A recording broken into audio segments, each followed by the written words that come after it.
From saving the game right before you battle, to throwing your Nintendo Switch controller at the TV, these are the top 10 toughest gym leaders in Pokemon history. And first, we got number 10, Whitney, the gym leader from Gold, Silver, and Crystal who looks like she has a cheeseburger restaurant. But what she does have is a cow named Miltank, who's easily one of the most frustrating Pokemon fights ever. Miltank has a combination of moves and stats that make for a straight up, not chill time, mostly because of rollout, which starts relatively weak but increases in power every turn, quickly scaling into something that will erase half your team if you don't stop it early. Combine that with Milk Drink, which lets Miltank heal back every bit of damage you just dealt, and Stomp, which can cause flinching, and you have a recipe for a fight that lasts way longer than it should. But even worse, Miltank's Attract can infatuate opposing Pokemon of the opposite gender, meaning your physical attackers might skip turns entirely because they're simping. So when your roster's weak and your best counters can't be used because your Pokemon want to subscribe to Miltank's OnlyFans, you take hella L's.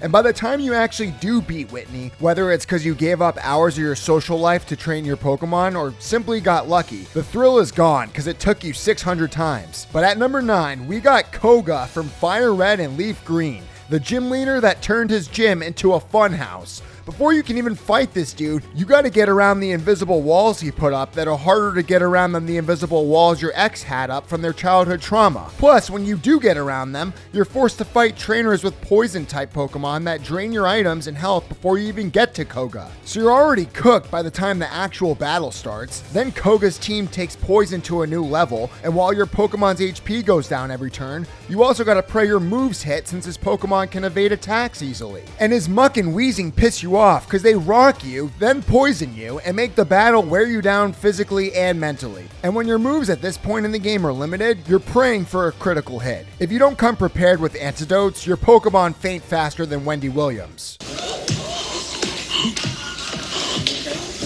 But number 8 is more rock hard than a gas station rhino pill. I'm talking about Brock in Pokemon Yellow. See, in most Pokemon games, Brock serves as an early tutorial boss to get acclimated with how gym leaders go. But in Yellow, players are forced to have Pikachu as their starter, which serves for the worst matchup ever, because electric attacks don't do a thing against rock types, and the only Pokemon you can catch around you are Pidgeys and Caterpies. So your only hope is praying to God. Not to mention Brock's Geodude and Onix are both monsters defensively. Their high physical defense means most beginner attacks barely scratch them, and Onix's bind can trap your Pokemon while dealing incremental damage every single turn, slowly dragging the fight out and burning through your potions. That alone would be enough to frustrate many players, but in Yellow, it's compounded by the fact that your best Pokemon still don't have great moves yet. Meanwhile, Brock's team outspeeds and outlasts most Pokemon you're likely to bring at this point, meaning you're forced into an actual battle rather than a quick type advantage. The result is a fight that feels like it's a huge roadblock early on, and most players remember Brock as a test of patience and a cause of depression. But we're going to Sword and Shield for number 7, because Raihan will put you in the blender. His battle's less about raw power and more about strategy, changing the battlefield, and double battles,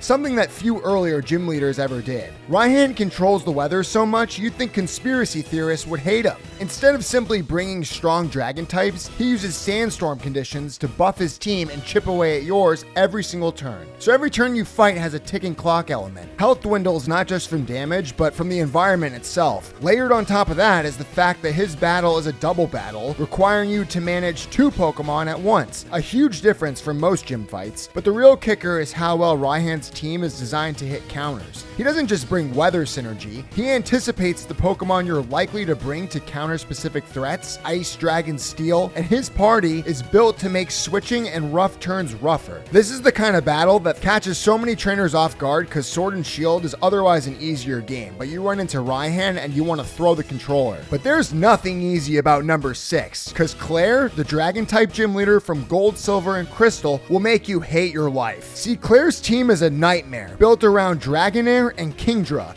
This dragon bitch has not 1, but 3 Dragonairs, and they're no joke. They all have coverage moves like Thunder Wave, Ice Beam, and Surf, which hit common counters for neutral or super effective damage. The worst part about dragon types are they resist so many attack types, and because Dratini and Dragonite aren't really available without a trade, you usually face her with counters that are weaker than Stephen Hawking. Now let's say you have a Dugong or some dope ice type.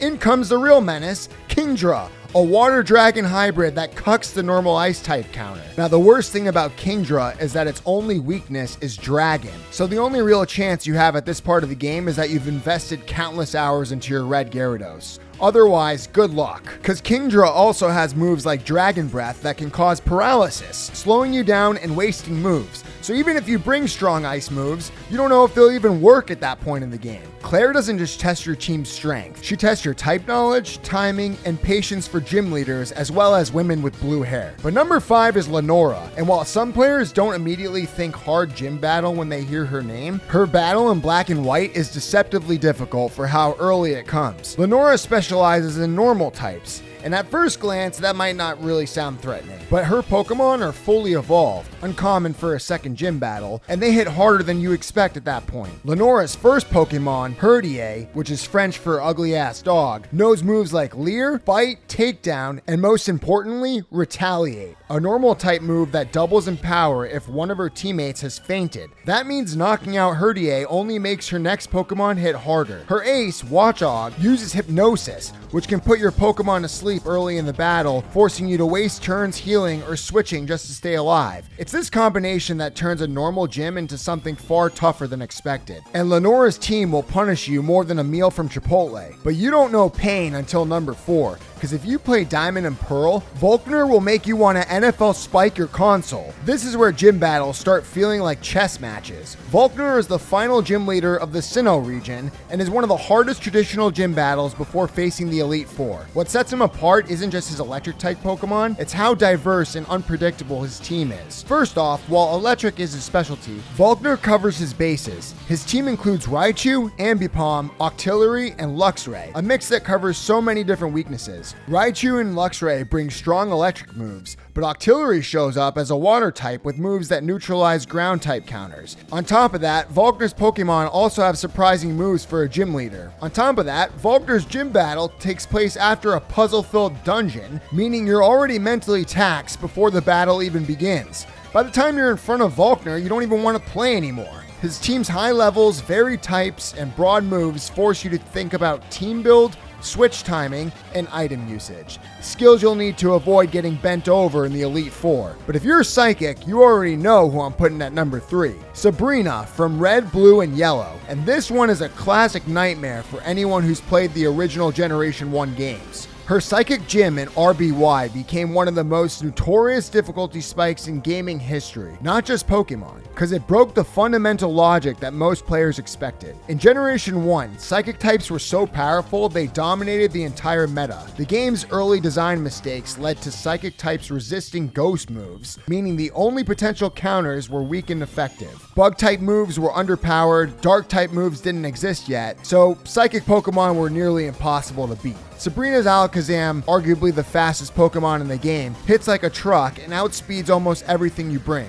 Then it recovers, and she can heal back huge chunks of damage and erase any progress you thought you had. Since the only realistic counters are weak bug moves or rare high-level Pokemon you might not have even acquired yet, the battle just turns into trying to stay alive. And let's be real, what kind of psycho was training bugs the whole time? Even Jeffrey Dahmer wouldn't be caught dead training a Weedle or a Caterpie. This is why Sabrina is the top 3 hardest gym battle ever. But number 2 is Black and White. It's Elesa. And if you think you're beating her the first time, you got another thing coming. Elesa's challenges come from tactical pressure and momentum control, and it's tricky given where she appears in Black and White. She isn't just another electric type gym leader, she's the one that forces you to think differently about switching and battlefield control. Elesa's main threats are her pair of Emolga, and these aren't cute fluff balls, they're charged up spawns of Satan. Emolga are immune to ground moves that would normally counter electric types. On top of that, Elesa's team features Zebstrika, which hits extremely fast and hard, especially against teams that have already been chipped down by Volt Switch spamming. This is why Elesa is one of the WOTs. But our number 1 toughest gym leader is Blue from Gold, Silver, and Crystal, because his battle is essentially a mini championship.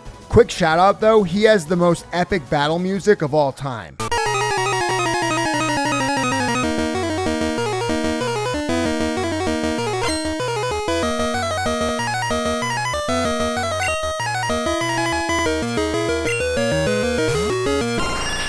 In Gold, Silver, and Crystal, Blue replaces Giovanni as the leader of the Viridian City Gym and immediately flips what a gym battle is supposed to be. Instead of a themed battle with predictable counters, Blue brings a fully diverse, fully evolved team that tests your entire roster's depth, type coverage, and strategy in one go. There's no single theme to exploit, and that's what makes this fight uniquely brutal. Battling Blue's team feels like an NBA team hooping against a middle school girls team. I mean, this dude has Pokemon like Pidgeot, Alakazam, Rhydon, Gyarados, Executor, and an Arcanine that's almost at level 60. And each of them have different types, moves, and power. That means no single counter will sweep his team, and every switch is a calculated risk. Like Pidgeot's Flying, Alakazam is Psychic, Rhydon's Rock, Gyarados is Water and Dragon, Executor is Grass, and Arcanine is Fire. So no matter what Pokemon you bring out, it's gonna be a tough battle. Not only are these Pokemon individually powerful, if you don't know what you're getting into, I almost guarantee you don't have the lineup ready to win. His team's so powerful, you might have to spend days or even weeks training your team to even have a chance of getting to his last Pokemon. Not gonna lie, Blue feels like it should have been a better battle than Red at the end of the game. Because if Blue's Pokemon were in the 70s and 80s, he might be impossible to beat. So because of his overall pressure and unpredictability, Blue earns the top spot as the hardest gym leader to beat in Pokemon history. Let me know in the comments if you agree or disagree with my list. As always, I hope you loved the video. If you did, like and subscribe, and I'll see you in the next one.